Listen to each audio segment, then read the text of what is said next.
Hello dear bankers, नमस्कार, good evening, you all are welcome in this session. So आप सभी dear bankers का स्वागत है और हम आपके साथ जुड़ चुके हैं आपकी CAIB इंपॉर्टेंट टॉपिक सीरीज में, जहां पर हम आपके साथ डिस्कस करेंगे module D.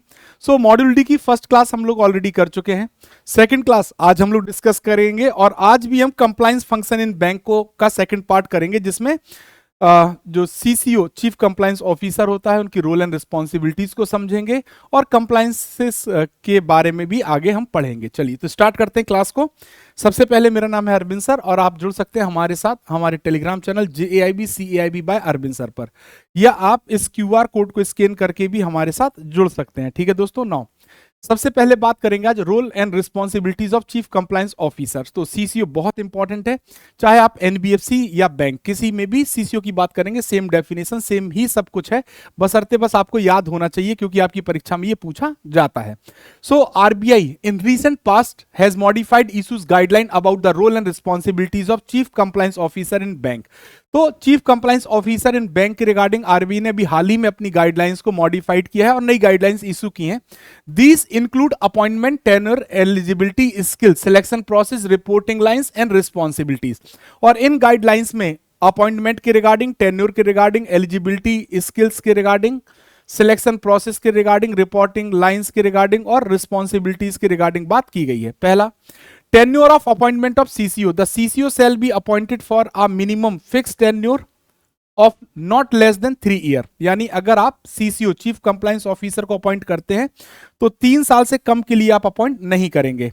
The audit committee of board ACB या managing director CEO should factor this requirement while appointing CCO। जब भी आप चीफ कंप्लायंस ऑफिसर को अपॉइंट करेंगे तो ऑडिट कमिटी ऑफ बोर्ड या मैनेजिंग डायरेक्टर या CEO ये मेन फैक्टर होंगे जब आप अपॉइंट करेंगे। ठीक है। अब अगर मान लीजिए आप ट्रांसफर या रिमूवल करते हैं चीफ कंप्लायंस ऑफिसर का, सो transfer and removal of CCO, the CCO may be transferred and removal before completion of the tenure. अगर 3 साल के लिए मान लो आपने अपॉइंट किया है और 3 साल के पहले अगर आप उनको हटाना चाहते हैं, ट्रांसफर करना चाहते हैं, only in exceptional circumstances with the explicit prior approval of the board. तो इसके लिए पहले आपको प्रायर अप्रूवल लेना पड़ेगा बोर्ड का, after following a well defined and transparent internal administrative procedure. तो इसके बाद आपका एक वेल डिफाइंड जो एडमिनिस्ट्रेटिव प्रोसीजर इंटरनल वो होना चाहिए, जिसके तहत ये प्रोसेस आप आगे बढ़ाएंगे। एलिजिबिलिटी क्राइटेरिया की बात करें तो सबसे पहले आती है रैंक। जब हम रैंक की बात करते हैं तो CCO shall be senior executive of the bank, यानी सीनियर अधिकारी होना चाहिए CCO, और उसकी रैंक जनरल मैनेजर और उसके इक्विवेलेंट होनी चाहिए। ठीक है। Not below 2 level from the CEO। Chief executive officer से 2 लेवल से नीचे उसकी रैंक नहीं हो सकती। CCO could be also be recruited from market. आप ओपन वैकेंसी के थ्रू भी CCO को रिक्रूट कर सकते हैं और उनकी एज 55 साल से कम नहीं होनी चाहिए, नॉट मोर देन 55 ईयर्स। ठीक है। तो एज 55 साल होनी चाहिए। टेन्योर 3 इयर्स का हो सकता है। रिमूवल और ट्रांसफर करते हैं तो आपको पहले प्रायर अप्रूवल बोर्ड से लेना होगा और CEO की रैंक है ना जनरल मैनेजर और उसके इक्विवेलेंट होनी चाहिए, यानी not below 2 level of the CEO होनी चाहिए। ठीक है दोस्तों। नाउ अगला पॉइंट आता है एक्सपीरियंस। इससे क्वेश्चन पूछा गया है एक्सपीरियंस से। टोटल एक्सपीरियंस 15 साल का होना चाहिए। एटलीस्ट कितने साल का एक्सपीरियंस होना चाहिए? 15 साल का, जिसमें बैंकिंग और फाइनेंशियल सर्विसेज में 15 साल का होना चाहिए, जिसमें आपका मिनिमम 5 साल किसके क्षेत्र में होना चाहिए? ऑडिट के क्षेत्र में, फाइनेंस के क्षेत्र में, कंप्लायंस या लीगल या रिस्क मैनेजमेंट के क्षेत्र में होना चाहिए। तो 5 साल इन विशेष में होना चाहिए, कैटेगरीज में होना चाहिए, और ओवरऑल आपका 15 ईयर का एक्सपीरियंस होना जरूरी है। ठीक। अब अगर हम स्किल्स की बात करें, हम किसकी बात करें दोस्तों? स्किल्स की बात करें तो स्किल्स में CCO should have good understanding of industry and risk management. जो भी CCO होगा, चीफ कंप्लायंस ऑफिसर होगा, उसके पास एक अच्छी नॉलेज होनी चाहिए इंडस्ट्री की और रिस्क मैनेजमेंट की, नॉलेज ऑफ रेगुलेशंस की नॉलेज होनी चाहिए, लीगल फ्रेमवर्क उसे पता होना चाहिए, और सेंसिटिविटी टू सुपरवाइजर्स एक्सपेक्टेशंस, ये सभी स्किल्स उसके पास होनी चाहिए। स्टेचर की बात करें, CCO shall have the ability to independent exercise judgment। CCO के पास क्षमता होनी चाहिए इंडिपेंडेंट एक्सरसाइज जजमेंट, यानी वो स्वतंत्रता पूर्वक अपने एक्सरसाइज का निर्णय ले सके। और he should have the freedom and sufficient authority to interact with the regulator supervisor directly and ensure compliances। उसके पास ये भी स्वतंत्रता हो कि वो सीधे सीधे रेगुलेटर या सुपरवाइजर से इंटरेक्ट हो सके और डायरेक्टली इंश्योर कर सके कंप्लाइंसेस जो आपका रेगुलेटर या सुपरवाइजरी जो भी कंप्लाइंसेस हैं अगर आपको फॉलो करनी है उस पर डिस्कशन कर सके। अदर्स में जो भी सीसीओ को आप अपॉइंट करेंगे, नो विजिलेंस केस, उसके ऊपर कोई भी विजिलेंस केस नहीं होना चाहिए। Adverse observation from the RBI, या आरबीआई की तरफ से कोई एडवर्स ऑब्जर्वेशन उनके खिलाफ नहीं होना चाहिए। Shall all pending against the candidate identified for appointment of CCO. ठीक है दोस्तों, तो आप जिसको भी सीसीओ अपॉइंट करेंगे कोई विजिलेंस केस ना हो, एडवर्स ऑब्जर्वेशन आरबीआई की तरफ से ना हो। सिलेक्शन प्रोसेस क्या होगा? सिलेक्शन प्रोसेस बहुत इंपॉर्टेंट है। जब हम सिलेक्शन प्रोसेस की बात करते हैं तो selection of the candidate for the post of the CCO shall be done on the basis of well defined selection process. सबसे पहला आपके पास क्या होना चाहिए? Well defined. क्या होना चाहिए? वेल डिफाइंड सिलेक्शन प्रोसेस होना चाहिए। क्या होना चाहिए? सिलेक्शन प्रोसेस होना चाहिए। क्या होना चाहिए? प्रोसेस होना चाहिए, पहला पॉइंट। ठीक है दोस्तों। Recommendation made by the senior executives. अब किस व्यक्ति को अपॉइंट करना है? तो जो रिकमेंडेशन है, रिकमेंडेशन कौन देगा? आपके सीनियर एग्जीक्यूटिव्स प्रोवाइड करेंगे। ठीक है। सिलेक्शन कमिटी कॉन्स्टिट्यूटेड है ना, selection senior level executive level selection committee constituted. तो इनकी क्या बनेगी? कमिटी बनेगी कि भैया आपको सिलेक्ट करना है किसको? सीसीओ को। कमिटी बन गई। चलिए, बाय द बोर्ड। और ये कमिटी कौन बनाएगा? बोर्ड बनाएगा। कौन बनाएगा? Bye the board. किसके द्वारा बनाई जाएगी? बोर्ड के द्वारा। एक एक पॉइंट इंपॉर्टेंट है, ध्यान रखिएगा।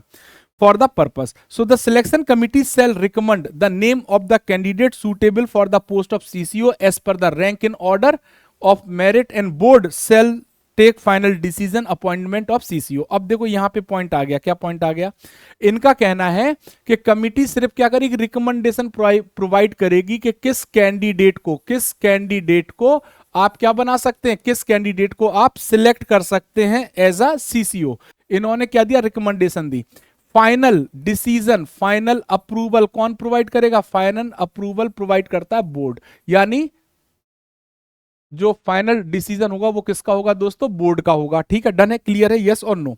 Now reporting requirement. अब सीसीओ की रिपोर्टिंग किसको होगी? तो a prior information to the department supervision and Reserve Bank of India central office Mumbai shall provided before appointment premature transfer and approval of and removal of the CCO. तो देखो, जब भी आप किसी सीसीओ को या तो अपॉइंट करते हैं, क्या करते हैं? अपॉइंट करते हैं, या आप उसका रिमूवल करते हैं, उसको रिमूव करते हैं, हटाते हैं। ठीक है, या फिर आप उसको क्या करते हैं दोस्तों? ट्रांसफर करते हैं। क्या करते हैं? ट्रांसफर करते हैं। क्या करते हैं? ट्रांसफर करते हैं। तो तीनों ही केस में आपको प्रायर अप्रूवल लेनी होगी department of supervision, reserve Bank of India, central office Mumbai से। ठीक है। सच information should be supported by the detailed profile of the candidate along with the fit and proper certificate. तो इस इंफॉर्मेशन के साथ आपको फिट एंड प्रॉपर सर्टिफिकेट देना होगा, और ये सर्टिफिकेट कौन प्रोवाइड करता है? सीईओ या MD of the bank. Confirming that the person meet the above supervisory requirement, detailed relation क्या लिखा? rationale for changes if any। तो आपका जो फिट एंड प्रॉपर सर्टिफिकेट जो सीईओ या एमडी आरबीआई को प्रोवाइड करेगा, उसमें ये कंफर्म होगा कि जो भी व्यक्ति को हम अपॉइंट कर रहे हैं जैसे सीसीओ, वो हमारी सभी रिक्वायरमेंट या सुपरवाइजरी रिक्वायरमेंट पर फिट है। ठीक है दोस्तों। अब रिपोर्टिंग लाइन किसको रिपोर्ट करेगा? सीसीओ। ठीक है। CCO shall have direct reporting to the CEO और MD। तो जो चीफ कंप्लायंस ऑफिसर है वो डायरेक्ट रिपोर्टिंग या तो मैनेजिंग डायरेक्टर या चीफ एग्जीक्यूटिव ऑफिसर को कर सकता है। बोर्ड और board committee of the bank, या फिर किसको कर सकता है? बोर्ड को कर सकता है, या बोर्ड कमिटी जिसे हम ऑडिट कमिटी ऑफ बोर्ड कहते हैं उसको कर सकता है। ठीक है दोस्तों। In case CCO report to MD और सीईओ, अगर मान लीजिए जो सीसीओ है, अगर सीईओ है, अगर सीसीओ रिपोर्ट करता है एमडी और सीईओ को। ठीक है दोस्तों। ठीक। The audit committee of board shall meet the CCO quarterly. तब इस केस में जो ऑडिट कमिटी ऑफ बोर्ड है वो किससे मीट करेगी, सीसीओ से मीट करेगी। कैसे करेगी, क्वार्टरली बेसिस पर, है ना, बेसिस पर मीटिंग होगी। ठीक है दोस्तों, और ये 1-to-1 मीटिंग होगी। ठीक है, without the presence of the senior management including MD और CEO. So the CCO shall not have any reporting relationship with the business vertical. CCO का कोई भी जो रिपोर्टिंग है वो बिजनेस वर्टिकल से नहीं होगा। बिजनेस वर्टिकल से कोई भी जो रिपोर्टिंग है वो नहीं होगा। ठीक है दोस्तों, वर्टिकल से कोई भी रिपोर्टिंग नहीं होगा। ठीक है दोस्तों, shall not given any business target, और इनको कोई भी बिजनेस टारगेट भी नहीं दिया जाएगा। Further the performance appraisal of the CCO shall be reviewed by the board और ऑडिट कमिटी ऑफ बोर्ड। और इनका परफॉर्मेंस रिव्यू कौन करेगा, परफॉर्मेंस रिव्यू कौन करेगा, परफॉर्मेंस रिव्यू करेगा बोर्ड और ऑडिट कमिटी ऑफ बोर्ड। ठीक है, तो ये पूरी कहानी है। नाउ अब अगर हम बात करें अथॉरिटी की, the CCO and compliance function shall have the authority to communicate with any staff member. CCO के पास अथॉरिटी होनी चाहिए कि वो किसी भी स्टाफ मेंबर से कम्युनिकेट कर सके और जो भी उसे रिकॉर्ड्स की आवश्यकता है या फाइल की आवश्यकता है उनको एक्सेस कर सके। ठीक है दोस्तों, जिससे कि वो अपनी ड्यूटी को, है ना, या रिस्पॉन्सिबिलिटीज को जो उसको असाइन की गई हैं कंप्लायंस इशू से रिलेटेड फॉलो कर सके। So this authority should follow from the compliance policy of the bank. ठीक है, तो ये मतलब जो कंप्लायंस पॉलिसी बैंक की है उसको भी फॉलो करवाने की अथॉरिटी इसके पास होनी चाहिए। ठीक है, so this authority should flow from the compliance policy of the bank. तो ये अथॉरिटी कंप्लायंस पॉलिसी में भी इनके पास होनी चाहिए। ठीक है, आप सभी के लिए एक इंपॉर्टेंट इंफॉर्मेशन है, reloaded CAIB batch foundation plus MCQ case study batch आप सभी के लिए लॉन्च हो गया है।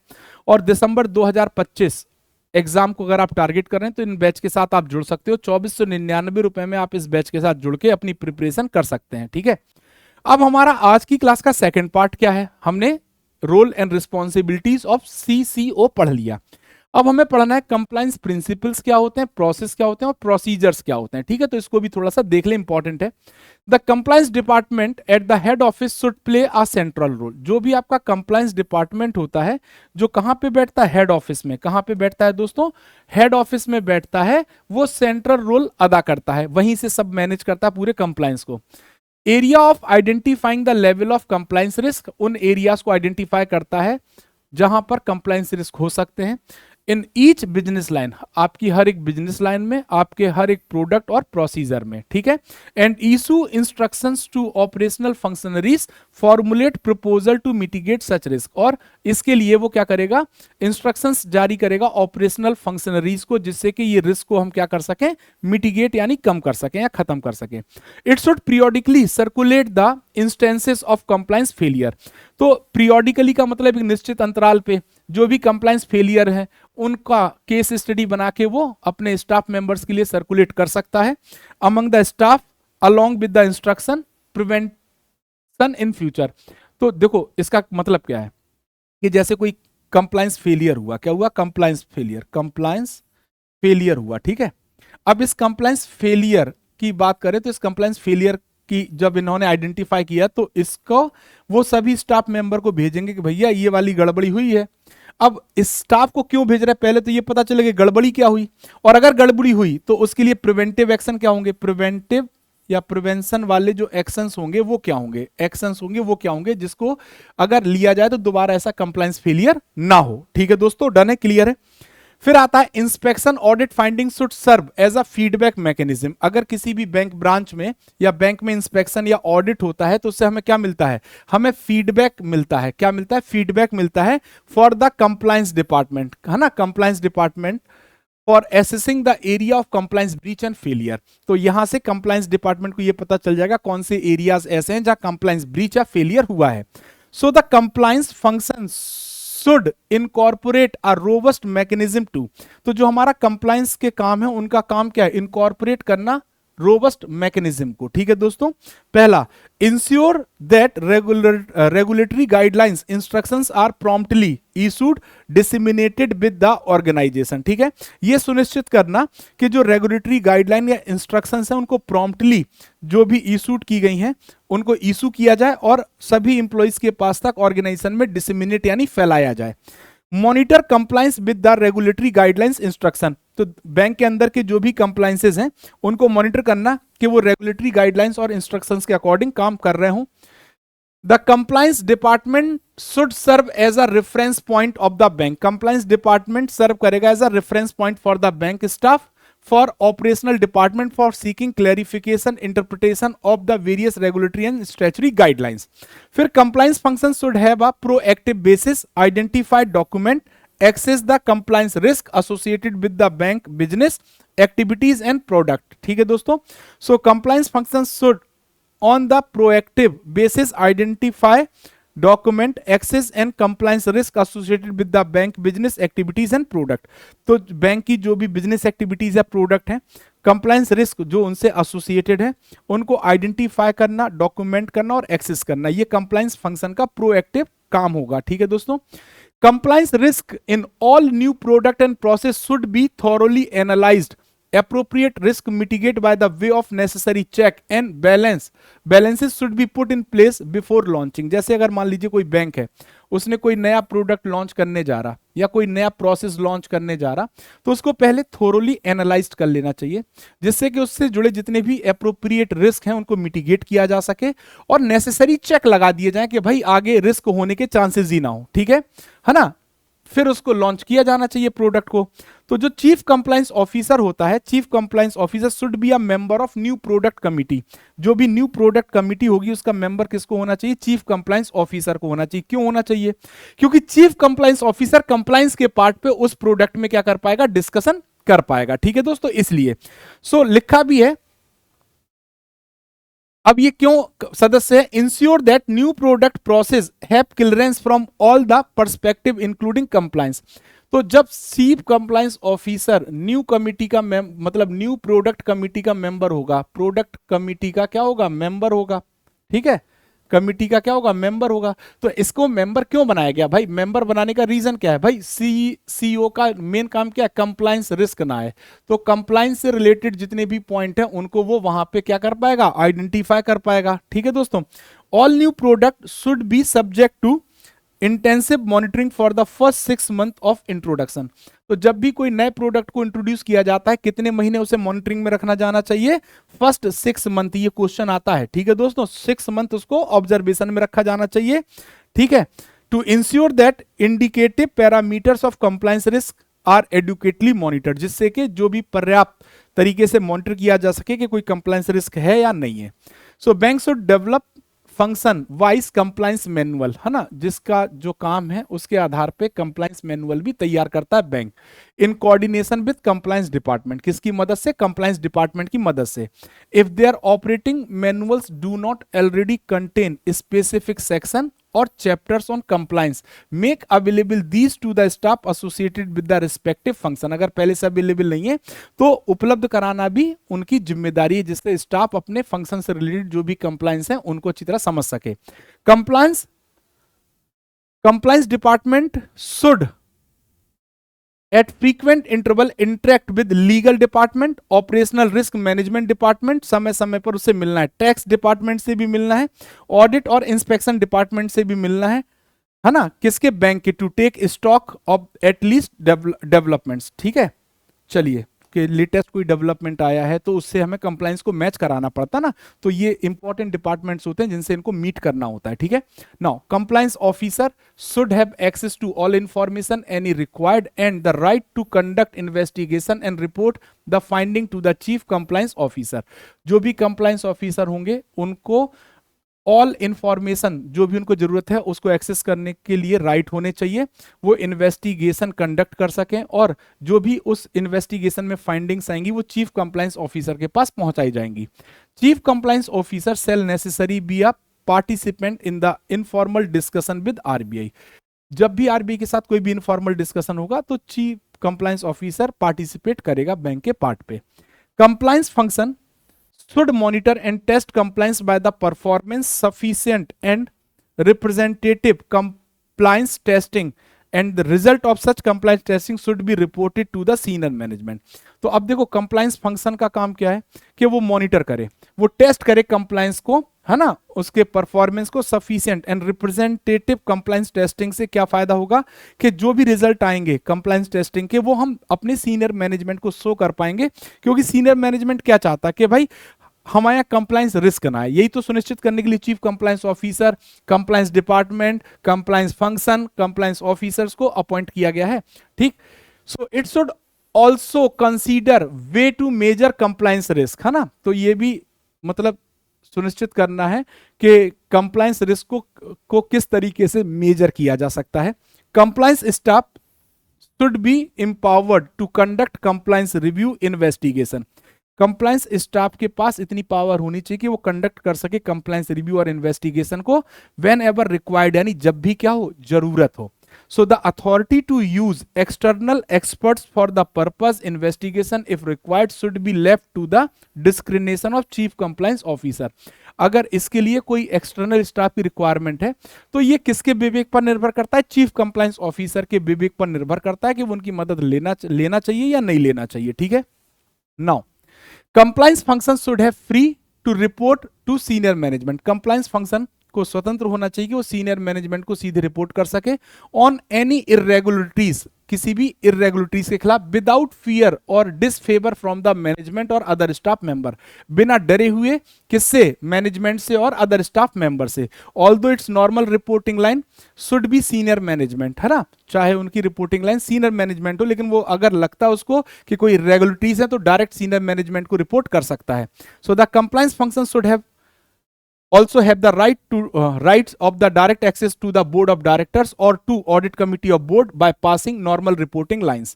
तो वो सीधे रिपोर्ट कर सके, सीधे एक्सेस कर सके बोर्ड ऑफ डायरेक्टर्स को या ऑडिट कमिटी ऑफ बोर्ड को अपनी रिपोर्टिंग लाइन को छोड़ के। सो RBI has advised CCO should meet audit committee of board at least annually to appraise them to assess the extent of which the bank is managing its compliance risk effectively। तो कम से कम audit committee of board से at least एक बार तो इनकी meeting होनी चाहिए CCO की, ऐसा आरबीआई कहता है। और किसके रिगार्डिंग? कि जो बैंक है वो मैनेज कर पा रहा है कंप्लायंस रिस्क को इफेक्टिवली, इसके ऊपर। सो annual report on compliance function including failure and breach should be compiled and place before the board audit committee of board, ठीक है दोस्तों। तो आपको कहा गया है कि जो भी कंप्लायंस ब्रीच या फेलियर हुए हैं उस रिपोर्ट को कंप्लाय मतलब एनुअली रिपोर्ट तैयार करनी चाहिए और ऑडिट कमिटी ऑफ बोर्ड या बोर्ड और बोर्ड कमिटी के पास प्लेस करनी चाहिए। Non compliance with any regulatory guidelines, अगर किसी भी रेगुलेटरी गाइडलाइंस को कंप्लायंस को फॉलो नहीं किया गया है, and administrative action initiated against the bank and corrective step taken to avoid reoccurrence of the lapses should be disclosed in the annual report of the bank। अब इनका कहना क्या है कि non compliance with any regulatory guidelines, मान लीजिए कोई regulatory guidelines follow करनी थी, आपने उसको कंप्लायंस नहीं किया। Administrative action initiated against the bank, अगर बैंक के खिलाफ कोई एडमिनिस्ट्रेटिव एक्शन लिया गया है या जो भी करेक्टिव स्टेप लिए गए हैं बैंक के द्वारा जिससे कि दोबारा वो घटनाएं ना घटें, तो उसको भी डिस्क्लोज किया जाना चाहिए एनुअल रिपोर्ट में बैंक के द्वारा। So code of conduct for employees should envisages working towards earning the trust of the society by dealing customer in fair manner and conducting business operations consistent with rule and regulations. इनका कहना है code of conduct for the employees, employees के लिए क्या होने चाहिए? Code of conduct होने चाहिए उनकी वर्किंग से रिलेटेड, है ना, जिससे क्या होता है सोसाइटी का ट्रस्ट उनके ऊपर बढ़ता है और कस्टमर को फेयर मैनर में उनके साथ बिजनेस कंडक्ट करना चाहिए। ऑपरेशन आपका कंसिस्ट होना चाहिए रूल एंड रेगुलेशंस के अकॉर्डिंग, ठीक है दोस्तों। Due weightage could be given to record the compliance during performance appraisal. जब भी किसी स्टाफ का किसी भी लेवल पे अगर अप्रेजल किया जा रहा है तो वहां पे आपको एक वेटेज रखना चाहिए, किसके regarding? Record of compliance during the performance, ठीक है। तो staff accountability should be examine for all compliance failure, किसी भी कंप्लायंस फेलियर के रिगार्डिंग अकाउंटेबिलिटी होनी चाहिए स्टाफ की आपके, ठीक है दोस्तों। डन है, क्लियर है। तो दोस्तों ये थी आज की हमारी क्लास, यहाँ पे हमने compliance function in bank complete किया है। तो दोस्तों CAIB महापैक आप कंप्लीट प्रिपरेशन कर सकते हैं सभी 4 कंपलसरी पेपर और इलेक्टिव पेपर की एक साथ। क्योंकि हमारे महापैक में आपको मल्टीपल बैचेस मिलते हैं, 2000 plus live classes, 500 plus mock and quizzes, 200 plus class notes and 24/7 doubt support. So 1 year महापैक आपको 4999, 2 ईयर महापैक 6999 में, और 6 मंथ महापैक 3499 रुपए में आपको अवेलेबल होता है। आप आसानी से के साथ जुड़ सकते हैं। फिर आपको बता दें, reloaded CAIB batch foundation plus MCQ plus case study batch दिसंबर 2025 2499 रुपए में आपके लिए अवेलेबल है, आप सब्सक्राइब कर सकते हैं। CAIB सिर्फ अगर आप MCQ बैच लेना चाहते हैं तो वो 1999 में अवेलेबल है, आप उसको बाय कर सकते हैं। और यदि आपका कोई एक इंडिविजुअल पेपर रहेगा और आप इंडिविजुअल एग्जाम को ही टारगेट करना चाहते हैं तो आप इंडिविजुअल बैच को भी बाय कर सकते हैं, ये की फाउंडेशन बैच का 799 रुपए में। ठीक है दोस्तों, तो ये थी आज की हमारी क्लास, ये हमारे कोर्सेज हैं, आप इनके थ्रू जुड़ जाइए। यूट्यूब पर भी हम आपके साथ जुड़े, आप उसके थ्रू जुड़ जाइए। अपने दोस्तों को सलाह दीजिए जुड़ने के लिए, जिससे वो अपना कंप्लीट प्रिपरेशन क्रमबद्ध तरीके से कर सकें। प्ले लिस्ट में जाना है, सर्च करना है और पढ़ना शुरू कर देना है। So thank you very much, आज के लिए बस इतना ही। मिलते हैं नेक्स्ट क्लास में नेक्स्ट इंपॉर्टेंट टॉपिक के साथ। Thank you all.